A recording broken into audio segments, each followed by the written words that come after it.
নমস্কাৰ আপোনালোক সকলোকে পুনৰবাৰ টিকে মাইণ্ডৰ অন্য এটা ৰাতিপুৱাৰ ধামাকাদাৰ খবৰলৈ স্বাগতম জনাইছো। অন্য দিনৰ দৰে আজিও আপোনালোকৰ কাৰণে দিনটোৰ কেবাটাও গুৰুত্বপূৰ্ণ খবৰ লৈ আহিছো। ভিডিওটো প্ৰথমৰ পৰা শেষলৈকে চাই থাকিব। আগবাঢ়িছো আজিৰ প্ৰথমটো খবৰ ফালে। ফেসবুকটো খুলিবই নোৱাৰা হৈছো। ফেসবুকটো খুলিলে মুঠতে সুমি আৰু সুমি আৰু সুমি। এই এজনে যে গান বনাইছিলে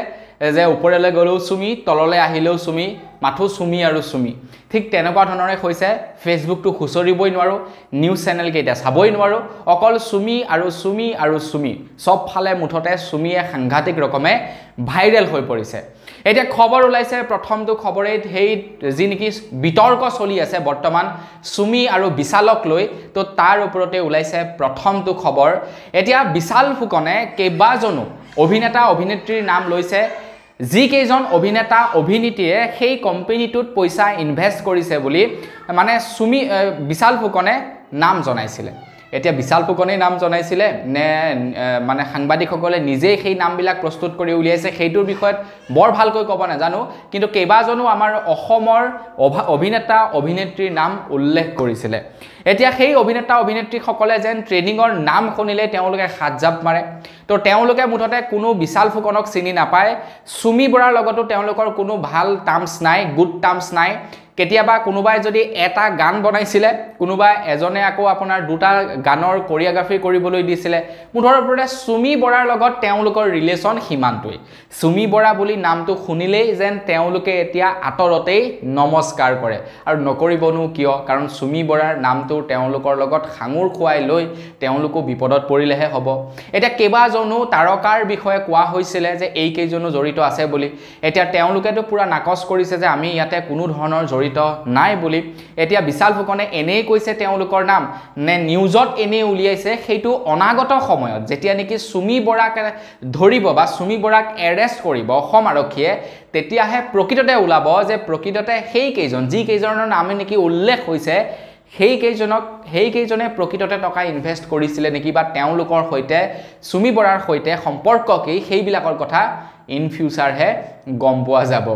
আগবাঢ়িছো ইয়াৰ পাছৰটো খবৰ ফালে। আপোনালোকে এতিয়া আধাৰ কাৰ্ডৰ জৰিয়তে লোন লাভ কৰিব। আপোনালোকৰ যদি আধাৰ কাৰ্ড আছে তেন্তে আপোনালোকে লোন লাভ কৰিব। আধাৰ কাৰ্ড আছে নে নাই আপোনালোকৰ কমেণ্ট এটা কৰি জনাব। যদি আপোনালোকৰ আধাৰ কাৰ্ড আছে তেন্তে চিন্তা কৰাৰ এতিয়া প্ৰয়োজন নাই, আপোনালোকে আধাৰ কাৰ্ডৰ জৰিয়তে সহজতে লোন ল'ব পাৰিব। এতিয়া আপোনালোকে ক'ব আকৌ আধাৰ কাৰ্ডটো থাকিলে লোন কেনেকৈ দিব? হয়, আপোনালোকক প্ৰত্যেক বছৰি 11ৰ পৰা 14% ইণ্টাৰেষ্ট ৰেটত, মানে 11ৰ পৰা 14% ইণ্টাৰেষ্ট ৰেটত আপোনালোকক প্ৰদান কৰা হ'ব লোন। আৰু এই লোন প্ৰদান কৰিব কেন্দ্ৰ চৰকাৰৰ ফালৰ পৰা প্ৰধানমন্ত্ৰীৰ মুদ্ৰা যোজনাৰ অধীনত। আপোনালোকৰ যদি আধাৰ কাৰ্ড থাকে, আধাৰ কাৰ্ড থাকিলে আপোনালোকক লোন প্ৰদান কৰিব। আধাৰ কাৰ্ড পান কাৰ্ড এই দুইটা বস্তু আপোনালোকক লাগিব। এই দুইটা বস্তু হ'লে আপোনালোকক লোন প্ৰদান কৰিব। যিসকল ক্ষুদ্ৰ ব্যৱসায়িক আছে, যিসকলে নেকি সৰুকৈ কিবা এটা ষ্টাৰ্ট কৰিছে, সৰুকৈ কিবা এটা কৰি আছে, তো তেওঁলোকক লোন প্ৰদান কৰা হ'ব আধাৰ কাৰ্ডৰ জৰিয়তে। সো আপোনালোকে যদি আধাৰ কাৰ্ড ল'ব বিচাৰে, লোন ল'ব বিচাৰে আধাৰ কাৰ্ডৰ জৰিয়তে প্ৰধানমন্ত্ৰীৰ মুদ্ৰা যোজনাৰ অফিচিয়েল ৱেবছাইটৰ জৰিয়তে আবেদন কৰিব পাৰিব। আগবাঢ়িছো ইয়াৰ পাছৰটো খবৰ ফালে। ইয়াৰ পাছৰ খবৰটো ওলাইছে ট্ৰেডিং স্কেমৰ ওপৰত। আমাৰ অসমত যি নেকি বৰ্তমান ট্ৰেডিং স্কেম চলি আছে, তো তাৰ ওপৰতে ওলাইছে ইয়াৰ পাছৰটো খবৰ। তো বন্ধু বান্ধৱীসকল, অসম আৰক্ষীয়ে বোলে এতিয়া পৰ্যন্ত প্ৰায় 35 জন লোকক এৰেষ্ট কৰিছে বুলি খবৰ ওলাইছে। আমাৰ অসমত প্ৰায় 2200 কোটি টকাৰ ট্ৰেডিং স্কেম হৈছে, বা শ্বেয়াৰ মাৰ্কেটৰ স্কেম হৈছে প্ৰায় 2200 কোটি টকাৰ আমাৰ অসমত। আৰু সেই 2200 কোটি টকাৰ কেলেংকাৰীৰ কথা ওলোৱাৰ পাছতেই অসম আৰক্ষীয়ে এতিয়া পৰ্যন্ত প্ৰায় 35 জনক এৰেষ্ট কৰিছে বুলি জনাইছে। এই গোটেই মানে স্কেমৰ যি নেকি আপোনাৰ ফাণ্ডাটো ওলালে আপোনাৰ সেই ডিবি ষ্টকৰ পৰা, যেতিয়া নেকি ডিবি ষ্টকে প্ৰায় 6000 নে 8000 কোটি টকাৰ কেলেংকাৰী কৰি পলালে, তো তাৰ পাছতেই বাকীবিলাকো লাহে লাহে জেঙত পৰিলে। এতিয়া ডাঙৰ প্লেয়াৰৰ লগতে সৰু প্লেয়াৰবিলাকো ধৰা পৰিছে। আৰু মানুহবিলাকো এনেকুৱা মানে আজিকালি বুজি নাপাওঁ কি হয়, তেওঁলোকৰ কষ্টৰ ধনবিলাক কোনোবাই দুই এষাৰ কথা ক'লেই তেওঁলোকক দি দিয়ে লালসাত লোভত। তো যোৱাকালি এটা খবৰ ওলাইছিলে এক্সেক্টলি জায়গাটো কোৰ হয় হেতু গম নাপালো তো তেখেতলোকে কি কৰিলে লোন লৈ পিনে 7-8 লাখ টকা দি দিলে গাঁৱৰে এজন যুৱক আছিলে যুৱকজনে ক'লে যে আপোনালোকক প্ৰত্যেক মাহে 8% ৰিটাৰ্ণ দিম তো আপোনালোকৰ যিমান পইচা আছে মোক দিয়ক মই আপোনালোকক শেয়াৰ মাৰ্কেটত পইচা লগাই 8% ৰিটাৰ্ণ দিম তাৰ পাছত আৰু গাঁৱৰ মানুহবিলাকে কোনোবাই লোন ললে কোনোবাই পুৰা কাম কৰি থকা পইচা জমা কৰি আছিল ঘৰ বনাম বুলি কিবা বনাম বুলি সেইখিনি গুটেই মখা লৰাটোক দি দিলে আৰু কোটি কোটি টকাৰ কেলেংকাৰী কৰি লৰাটো গাঁৱৰ পৰা না পাত্তা হৈ গল ঘৰলৈ যদি পইচা বিচাৰি যায় মানুহক অপদস্থ কৰে বুলি জনাইছে এআই হৈ গল এতিয়াৰ এই পৰিস্থিতি মানুহে কিয় ইমান সোনকালে বিশ্বাস কৰি লয় মানুহক বুজি নাপাওঁ বিশেষকৈ টকা পাতিৰ ক্ষেত্ৰত হয় না নহয় দিবই নালাগে ভাই মই নোৱাৰো ভাই মোক ইমান টকাৰ প্ৰয়োজন নাই মোৰ যিমানটো আছে সিমানটোই মোৰ যথেষ্ট গতিকে মই পইচা নিদো মোক প্ৰফিটো নালাগে বস হেতু কথা কৈ দিলে হল আগবাইছো ইয়াৰ পাছৰটো খবৰ ফালে ইয়াৰ পাছৰ খবৰটো ওলাইছে উত্তৰাখণ্ডৰ পৰা উত্তৰাখণ্ডত বেংক কৰ্মচাৰীয়ে কৰিলে স্কেম আমাৰ অসমত অভিনেতা অভিনেত্ৰীয়ে স্কেম কৰিছে অভিনেতা অভিনেত্ৰী কলে ভুল হ'ব অভিনেত্ৰীয়ে কৰিছে স্কেম আৰু উত্তৰাখণ্ডত বেংক কৰ্মচাৰীয়ে নিজৰ বেংককে স্কেম কৰি দিলে মানে বেংক কৰ্মচাৰীয়ে কি কৰিলে নিজৰ বেংককে স্কেম কৰি দিলে নিজৰ কোম্পানীটোকে স্কেম কৰি দিলে আৰু উত্তৰাখণ্ডৰ সেই স্কেম সংঘটিত হৈছে ইন্দুচাইন বেংকত তো ইন্দুচাইন বেংকৰ কৰ্মচাৰীয়ে কি কৰিলে আপোনাৰ চেকবুক মানে ডুপ্লিকেট চেকবুক প্ৰিন্ট কৰিলে চেকবুক প্ৰিন্ট কৰি 13,51 লাখ টকাৰ স্কেম কৰি দিলে বেংকৰ লগতে স্কেম কৰি দিলে বাপেকে যা তো তেওঁলোকেতো সব কথাবিলাক জানেই ন আৰু পইচা যেতিয়া নেকি ধৰি লওক আপুনি যেনিবা চেক এখন লৈ গল চেকখন লৈ পেনে আপুনি বেংকত জমা দিলে তো সেই চেকখন আপোনাৰ শুদ্ধ নে ভুল হেতুটো বেংক অধিকাৰী সকলেতো চেক কৰিব এটা তেওঁলোকৰ ওচৰতে আৰু আপোনাৰ চেক যাব তেওঁলোকে ভেৰিফাই কৰিব তো তেওঁলোকে ভুৱা চেকখনকো এপ্ৰুভ কৰি দিলে পইচা দি দিলে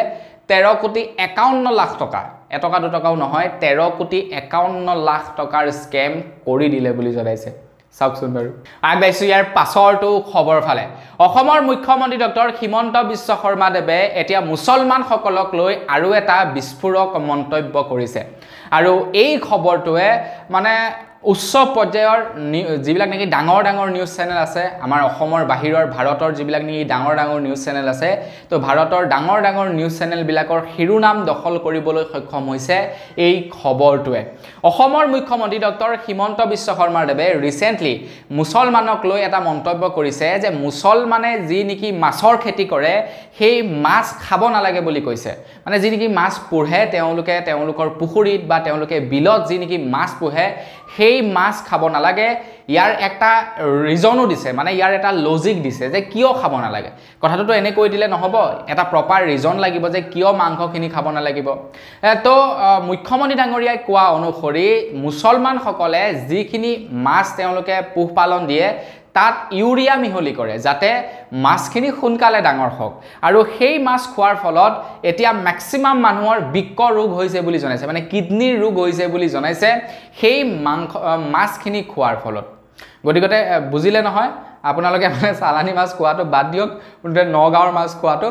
বাদ দি দিয়ক সেই সাইডৰ মাছটো খোৱা বাদ দি দিয়ক মুঠতে ইউৰিয়া আৰু এটো বাৰু নোহোৱা নহয় একচুয়ালি মুসলিম বুলি নহয় আৰু কথাটো মানে এনেকুৱা ধৰণৰ বিজনেস বুলি ক'লে বস্তুটো সেই তেনেকুৱাই আৰু তো তেওঁলোকক কম সময়ত অধিক প্ৰফিট লাগে বিজনেসমেন বিলাকক হেয়া অসমীয়াই হওক বা মুসলিমেই হওক বা হেয়া বেলেগ কোনোবাই নহওক কিয় মুঠতে যোনে বিজনেস কৰে তেওঁলোকক কম সময়ত বেছি প্ৰফিট লাগে এতিয়া এটা ধৰি লওক এজাক মাছক জিমে ধৰি লওক এটা পুখুৰীত মাছ পহিলে তো তেওঁলোকে কি বিচাৰিব যে কিমান সোনকালে ডাঙৰ হওক সেইখিনি বজাৰত বিকু সোনকালে প্ৰফিট পাওঁ হেতুটো বিচাৰে আৰু তাৰ কাৰণে যি কৌশল লাগে সেইবিলাকে অৱলম্বন কৰে তো সেইটো মুঠতে বেয়া নহয় অৱশ্যে চালানি মাছ একচুয়ালি খাবই নালাগে দেহৰ কাৰণে বহুতে ক্ষতিকাৰক বাকি মুছলমানক লৈ তেনেকুৱা ধৰণৰ মন্তব্য কৰাৰ কাৰণে অকমান মানে হাঁহি উঠিছে আগবাইছো ইয়াৰ পাছৰটো খবৰ ফালে ইয়াৰ পাছৰ খবৰটো ওলাইছে আমাৰ ভাৰত আৰু সিংগাপুৰৰ ওপৰত আৰু আমাৰ ভাৰত আৰু সিংগাপুৰৰ মাজত এতিয়া কেইবাখনো চুক্তি স্বাক্ষৰ হৈছে বুলি জনাইছে এইকেইদিন ভাৰতৰ প্ৰধানমন্ত্ৰী নৰেন্দ্ৰ মোদী ডাঙৰীয়া দেৱ সিংগাপুৰলৈ গৈছে তেখেত সিংগাপুৰ ভ্ৰমণ কৰিবৰ কাৰণে গৈছে তো সিংগাপুৰ ভ্ৰমণ কাৰ্যসূচীত তেখেতে ভাৰত আৰু সিংগাপুৰৰ মাজত কেইবাখনো চুক্তি স্বাক্ষৰ কৰে বুলি জনাইছে এতিয়া ভাৰতৰ প্ৰযুক্তিবিদ্যা ডেভেলপ কৰিবৰ কাৰণে ছিংগাপুৰক দায়িত্ব প্ৰদান কৰিছে ভাৰতে এক্স্যাক্টলি দায়িত্ব নহয় মানে এটা কন্ট্ৰাক্ট দিছে ছিংগাপুৰক যাতে ভাৰতৰ কিছু বিজ্ঞান প্ৰযুক্তিবিদ্যা ডেভেলপ কৰিব পাৰে এতিয়া কোন কেইটা বিষয় ডেভেলপ কৰাৰ কাৰণে ভাৰত চৰকাৰে চুক্তি প্ৰদান কৰা হৈছে সেই কেইটা হল ডিজিটেল প্ৰযুক্তিবিদ্যা যেনে DPI cyber security 5G internet তেনেকুৱা ধৰণৰ সুপাৰ কম্পিউটাৰ কোৱান্টাম কম্পিউটাৰ কৃত্ৰিম বুদ্ধিমত্তা তো এনেকুৱা ধৰণৰ যিবিলাক নেকি ধৰি লওক বেষ্ট প্ৰয়োজন আমাক ভাৰতক তো যেনে ধৰি লওক সাইবাৰ এটেকটো আমাৰ ভাৰতত হৈ থাকে জনসাধাৰণৰ লগত চৰকাৰৰ সিকিউৰিটি সিস্টেমকটো পটকে হ্যাক কৰিব নোৱাৰে কিন্তু আমাৰ ভাৰতৰ জনসাধাৰণকটো সাইবাৰ এটেক কৰিয়ে থাকে তো সেইবিলাক কেনেকৈ ৰুট কৰিব পাৰি সেইবিলাক কেনেকৈ ষ্ট্ৰং বনাব পাৰি 5G ইন্টাৰনেট লঞ্চ কৰাৰ কথা কৈছে তো সেইবিলাকক লৈ আমাৰ ভাৰতে আৰু ছিংগাপুৰৰ মাজত চুক্তিবদ্ধ হৈছে বুলি জনাইছে আগবাইছো ইয়াৰ পাছৰটো খবৰ ফালে ইয়াৰ পাছৰ খবৰটো ওলাইছে একেবাৰে সুডেনৰ পৰা সুডেনৰ উপ প্ৰধানমন্ত্ৰীয়ে মুছলমানৰ শৰীয়ত আইনক লৈ বিৰাটেই এটা ডাঙৰ মন্তব্য কৰিছে আৰু এই মন্তব্যটোক লৈ হয়তো এতিয়া গোটেই বিশ্বৰ মুছলমান সকল ক্ষুণ্ণ হ'ব পাৰে সুডেনৰ উপ প্ৰধানমন্ত্ৰীৰ সেই মন্তব্যটোক লৈ এতিয়া মুছলমান সকলৰ এখন বিশেষ সংবিধান আছে সংবিধান কয়নে আইন কয় নাজানো তেওঁলোকৰ শৰীয়ত আইন আছে তো তেওঁলোকে শৰীয়ত আইন মতেই তেওঁলোকে চলে মুছলমান সকলৰ সেইখন এখন আইন মানে শৰীয়ত আইন এতিয়া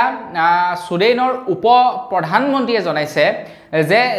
সুডেনত কোনো ধৰণৰ শৰীয়ত আইনৰ মানে প্ৰয়োজনীয়তা নাই বা শৰীয়ত আইনৰ কোনো ধৰণৰ স্থান নাই বুলি জনাইছে হয়তো মুছলমানে দেশ এৰিব লাগিব যিসকলে এই কথাটো মানি ল'ব নোখোজে যিসকল মুছলমানে সুডেনত এই কথা মানি ল'ব নিবিচাৰে যে শৰীয়ত আইনৰ ইয়াত কিমান প্ৰয়োজন আছে কিমান প্ৰয়োজন নাই তো সেইটো যদি মানি ল'ব নিবিচাৰে তেন্তে তেওঁলোকক দেশ এৰি যাবৰ কাৰণে মানে নিৰ্দেশনা দিছে উপ প্ৰধানমন্ত্ৰীয়ে সুডেনত আগবাইছো ইয়াৰ পাছৰটো খবৰ ফালে আজিকালি মানুহে মানে পইচা উপাৰ্জন কৰিবৰ কাৰণে কি যে কৌশল অৱলম্বন নকৰে মুঠৰ ওপৰত পইচাটো লাগে যিকোনো প্ৰক্ৰিয়াৰে বেছিকৈ পইচা মুঠতে খুব কম দিনৰ ভিতৰত লাগে যেনেকৈ নেকি সুমি বৰা আৰু বিশাল ফুকনৰ লগত ঠিক তেনেকুৱা ধৰণৰ হল তাৰ পিছত আৰু এজন কিবা আছিল নামটো তেখেতৰ নামটো পাহৰি থাকো কি দাস আছিল তো তেওঁলোকৰ লগতো আপোনাৰ তেনেকুৱা ধৰণৰ হৈছে তেওঁলোকে কম দিনত বেছি টকা উপাৰ্জন কৰিব বিচাৰিলে বেছি টকা লাগে তাকে তেওঁলোকক লাক্সাৰিয়াছ এটা লাইফ লাগে আৰু যাৰ কাৰণে নেকি এতিয়া তেওঁলোক জেলত থাকিব লগা হৈছে মানে বেছিকৈ মুখ মেলিলে মুখ ফাটে বুলি কয় যে এইটোৱে হৈ গ'ল ইয়াৰ জ্বলন্ত উদাহৰণ তো বন্ধু বান্ধৱীসকল ইউপিৰ পৰা খবৰ ওলাইছে কেইজনমান ব্যক্তিয়ে কি কৰিলে ভুৱা নথিপত্ৰ দি লোন লৈ ল'লে প্ৰায় 13 জন ব্যক্তিয়ে ভুৱা নথিপত্ৰ দি লোন ল'লে সিবিআইৰ তদন্তত ধৰা পৰিলে আৰু তেওঁলোকক এৰেষ্ট কৰা হ'ল আৰু জেললৈ প্ৰেৰণ কৰা হ'ল চাওকচোন বাৰু যি কেইজনে লোন পাছ কৰিছিলে তেওঁলোকেও বাৰু গম নেপালে নে এই কেইটা ভুৱা ডকুমেন্ট বুলি ভুৱা ডকুমেন্ট তেওঁলোকে দিলে তেওঁলোকে ভেৰিফাই কৰিলে কি একো ভেৰিফাই চাগে নকৰিলে তেনেকৈ তেওঁলোকক লোন দি দিলে আৰু তাৰ পাছত গৈ পিনি কথাটো ওলাই পৰিলে যে এইবিলাক ভুৱা ডকুমেন্ট আছিল পাছত সিবিআই ইনভেষ্টিগেশ্যন কৰিলে ইনভেষ্টিগেশ্যন কৰাত 13 জন লোকক এৰেষ্ট কৰি তেওঁলোকক জেললৈ পঠিওৱা হৈছে আগবাইছো ইয়াৰ পাছৰটো খবৰ ফালে ইয়াৰ পাছৰ খবৰটো ওলাইছে পাকিস্তানৰ ওপৰত তো পাকিস্তানৰ আৰ্থিক অৱস্থা একেবাৰে বেয়া পাকিস্তানৰ জিডিপি হয়তো একেবাৰে চাগে নিম্নগামী হৈছে পাকিস্তানত এই অৱস্থা চলি আছে এতিয়া পাকিস্তানৰ পৰা ইয়াৰ পাছৰটো খবৰ ওলাইছে এতিয়া পাকিস্তানে বিচাৰি পাইছে পাকিস্তানত ওলাইছে এতিয়া পেট্ৰলৰ পুং যেটো পেট্ৰলৰ পুং বুলি আমি কওঁ তেলৰ পুং বুলি কওঁ তো সেই বস্তুটো বিচাৰি পাইছে মানে তেল খনি বিচাৰি পাইছে এতিয়া পাকিস্তানত তো মানে এইটো পাকিস্তানৰ এটা পাব্লিচিটি স্থান মানে ইনভেষ্টৰ সকলক আকৰ্ষণ কৰিবলৈ নে প্ৰকৃততে ওলাইছে সেইটোৰ সন্দৰ্ভত মই আপোনালোকক থিৰাংকৈ ক'ব নোৱাৰো বাৰু যি কি নহওক খবৰ ওলোৱা অনুসৰি এতিয়া পাকিস্তানী এটা পেট্ৰলিয়াম কোম্পানীয়ে প্ৰতিদিনে প্ৰায় 7 কোটি ঘনফুট গেছ উলিয়াব বুলি জনাইছে আৰু প্ৰায় 17 বছৰলৈ গোটেই বিশ্ববাসীক তেওঁলোকে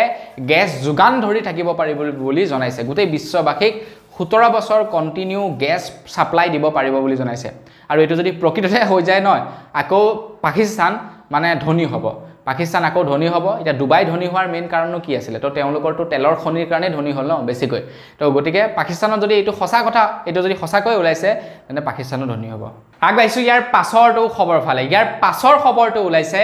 আমাৰ অসমৰ যিসকল চৰকাৰী চাকৰিয়াল আছে আমাৰ ষ্টেট গভৰ্ণমেণ্টৰ যিখন চৰকাৰী চাকৰিয়াল আছে যিসকল তো তেওঁলোকৰ কাৰণে অসম চৰকাৰৰ ফালৰ পৰা এটা ভাল খবৰ ঘোষণা কৰিছে আমাৰ লখিমপুৰত বিহপুৰীয়াত কেবিনেটৰ বৈঠক হৈ গ'ল কেবিনেটৰ মিটিং হৈ গ'ল তো আই থিংক কেবিনেটৰ বিহপুৰীয়াত যি নেকি কেবিনেটৰ বৈঠক হৈছিলে তো সেই বৈঠকতে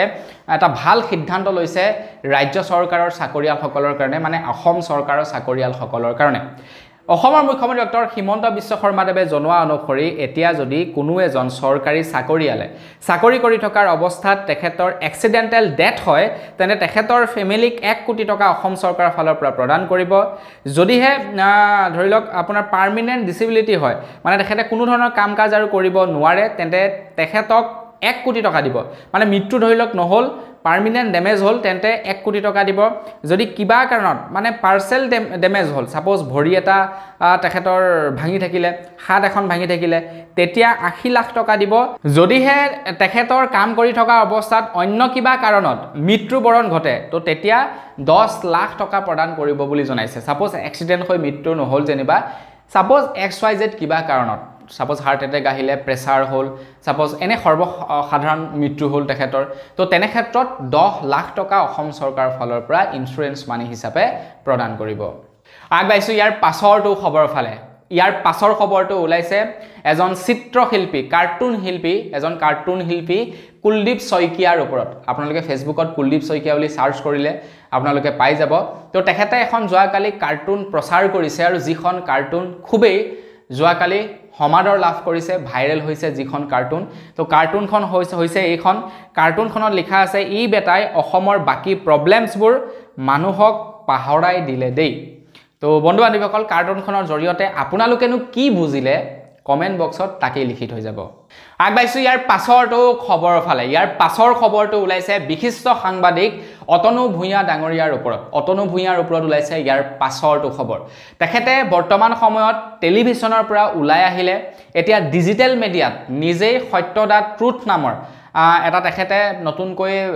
ডিজিটেল মাধ্যম খুলিছে মানে ফেসবুক পেজ খুলিছে তো তাত তেখেতে এতিয়া ভিডিও আপলোড কৰে আপোনালোকে চাব পাৰে ফেসবুকত সত্যদাই ট্ৰুথ নেনেকে কিবা এটা নাম আছিলে বাকি যি কি নহওক তেখেতে যোৱাকালি সুমি বৰাৰ ওপৰত এটা বিস্ফোৰক মন্তব্য কৰিছে তো তেখেতে কৈছে ডিব্ৰুগড়ৰ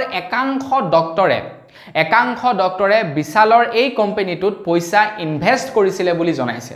যিসকল ডক্টৰে নেকি তেওঁলোকৰ ব্ল্যাক মানি হোৱাইট কৰিব বিচাৰিছিলে ব্ল্যাক মানি হোৱাইট কৰিবৰ কাৰণে বিশাল ফুকনক কোটি কোটি টকা দিছিলে বুলি জনাইছে ডিব্ৰুগড়ৰ একাংশ ডক্টৰে আৰু সেই সকল ডক্টৰ চৰকাৰী ডক্টৰ বুলি জনাইছে এই কথা মই কোৱা নাই এইখাৰ কথা স্বয়ং অতনু ভূঞাই জনাইছে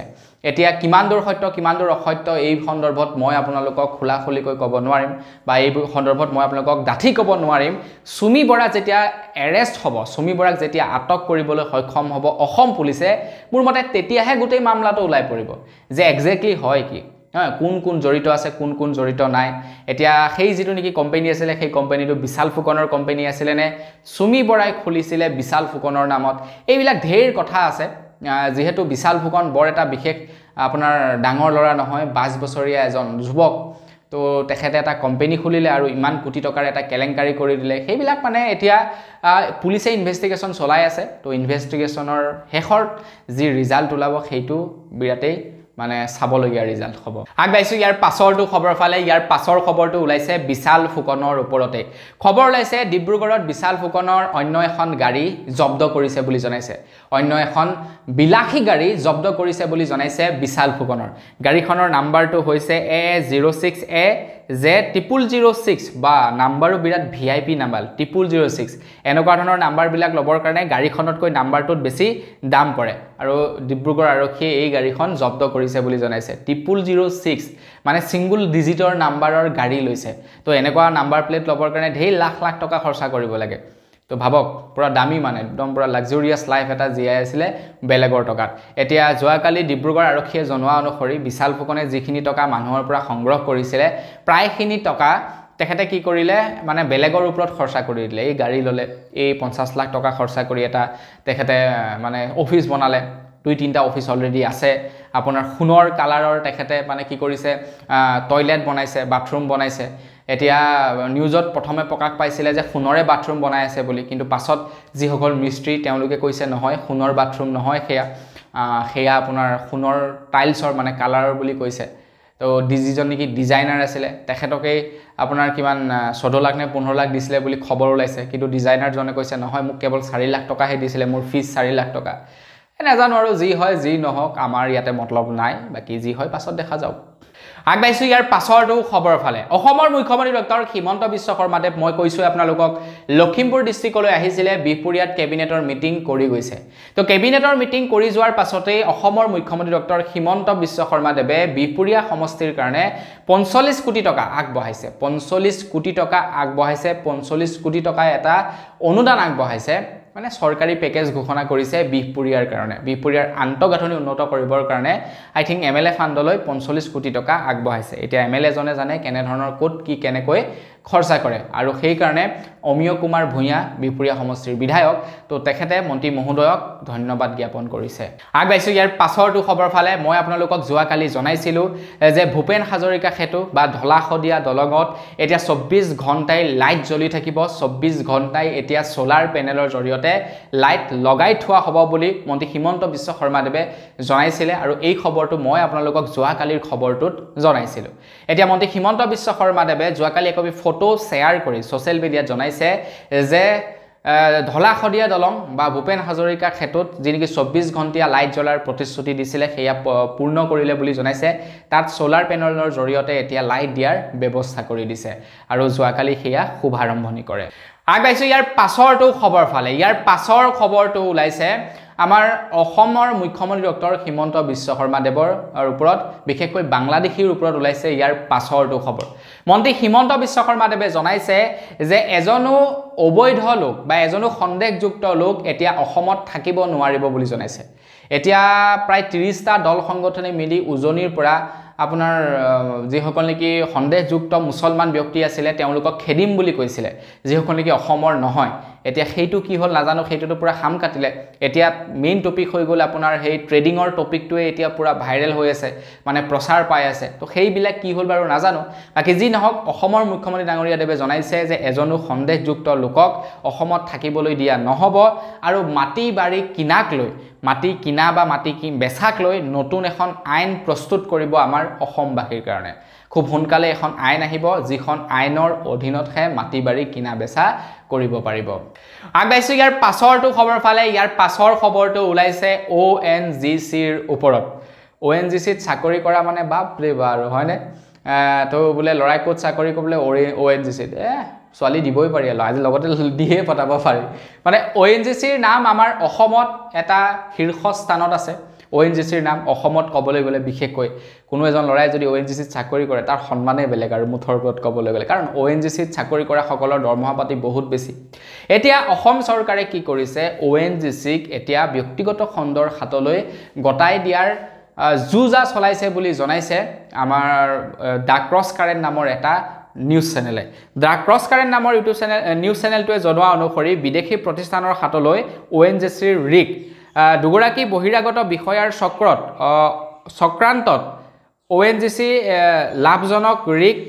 সাউথ এছিয়া নামৰ কোম্পানীক অৰ্পণ কৰাৰ অভিযোগ 1000 কোটি টকাৰ লোকচানৰ অজুহাত ONGCত ইতিমধ্যে বন্ধ কৰা হৈছে নতুন নিযুক্তি মানে ONGCত আৰু এতিয়া নতুন নিযুক্তি লোৱা নাই 1000 কোটি টকা লোকচান হৈছে বুলি জনাইছে ONGC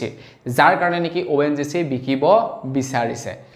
তো আৰু বিকিব কোনে কিনিব কোনে কিনিবটো সেই সকল লোকে ভাই যি সকল লোকৰ টকা আছে এতিয়া আমাৰ অসমত হয়তো তেনেকুৱা খুব কম মানুহে আছে তেনেকুৱা টকা থকা পাৰে কিছু কিছু লোক আছে তেনেকুৱা নাম নকওঁ এতিয়া ভাল মানুহে আছে তেনেকুৱা ধৰণৰ কৰিব পৰা তেওঁলোকে লৈ ললে হল দেখোন আপত্তি নাই ন হয়নে নহয় কাৰণ অসমৰ হাততে থাকিব যদি বিকিম মানে যোৱাটো খাটাঙে তো বাহিৰা মানুহলৈ যোৱালে অসমৰ মানুহৰ ওচৰত থকাটোই ভাল নে কি কয় আগবাইছো একেবাৰে শেষৰটো খবৰ ফালে একেবাৰে শেষৰ খবৰটো ওলাইছে অভিনন্দন আঁচনিৰ ওপৰত যোৱাকালি মই আপোনালোকক জনাইছিলোঁ অসম চৰকাৰে এতিয়া লোন প্ৰদান কৰিব অভিনন্দন আঁচনিৰ জৰিয়তে এডুকেশ্যন লোক ছাত্ৰ ছাত্ৰীসকলক আপোনাৰ ঘৰৰ ল'ৰা ছোৱালীয়ে যদি উচ্চ শিক্ষা ল'ব বিচাৰে বা পঢ়িব বিচাৰে তেওঁলোকৰ ওচৰত যদি পইচা নাই আপুনিও লোন লৈ দিব পাৰে ল'ৰা ছোৱালীক অভিনন্দন লোন আৰু সেই লোনেৰে ল'ৰা ছোৱালীক পঢ়াব পাৰে 2 লাখ টকা পৰ্যন্ত লোন দিব বুলি কৈছিলে এতিয়া যোৱাকালি সেই আঁচনিখনৰ বিষয়ে জনালো অভিনন্দন আঁচনিখনৰ বিষয়ে কিন্তু কেই তাৰিখৰ পৰা কেই তাৰিখৰ লাষ্ট ডেট কোড আপোনালোকে এপ্লাই কৰিব সেই সন্দৰ্ভত আপোনালোকক নজনালো তো সেই কাৰণে ভাবো জনাই দিওঁ 5 ছেপ্টেম্বৰৰ পৰা 20 অক্টোবৰলৈকে এই পোৰ্টেল মুকলি থাকিব বুলি জনাইছে মানে বেছি দিন নাই আৰু তো আপোনালোকে খুব সোনকালে কি বুলি কয় এপ্লাই কৰক আৰু তাৰ লগে লগে কথাটো হৈ গ'ল যে আপোনাৰ অভিনন্দন আঁচনিত এক ৰাজ সাহায্য থাকিব বুলি জনাইছে ৰাজ সাহায্য থাকিব ৰাজ সাহায্যযুক্ত আপোনাৰ কি বুলি কয় এই লোন হ'ব তো আপোনালোকে এপ্লাই কৰিব পাৰিব অনলাইনৰ জৰিয়তে এপ্লাই কৰিব লাগিব অনলাইন মাধ্যমত আপোনালোকে